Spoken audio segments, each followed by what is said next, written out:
उसने सब बेचा, करोड़ों रुपए का मुकुट तैयार हुआ, हीरा जवाहरात लगाकर। पूरे जीवन भर जो उसने वैश्यावृत्ति से कमाया था वो सब, जो ठाकुर जी के श्री पार्षद थे उन्होंने कहा ठाकुर जी ऐसे नीच धन को स्वीकार नहीं करते, तो उनका जो नीचता से उबरना चाहे और ठाकुर जी की शरण में आना चाहे तो ठाकुर जी उसे जरूर स्वीकार करते हैं। इसने शपथ ले रखी कि आज से वैश्यावृत्ति नहीं करूंगी और अपना सर्वस्व भगवान को अर्पित करती हूँ। शर्त हुई, ये बात हम कैसे माने कि वैश्या की कमाए हुए गंदे आचरण से धन को ठाकुर जी स्वीकार कर देंगे।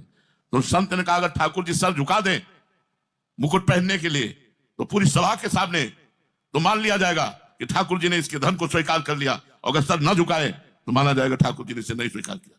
अब सोचते थे कि मूर्ति कैसे सर झुका देगी, उनकी नजर में मूर्ति थे, उनकी नजर में ठाकुर जी थे। सुंदर थाल में सजा करके, वस्त्र से ढक करके मुकुट, इतने आह्लाद में भरी हुई, एकदम रुक गई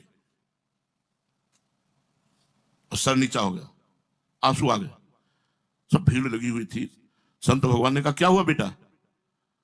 कहा भगवान दुर्भाग्य पीछा नहीं छोड़ रहा। क्या दुर्भाग्य? बोले मासिक धर्म से युक्त हो गई। तो कहा कोई बात नहीं, ठाकुर जी की तरफ बढ़, यह है संत आज्ञा, बढ़।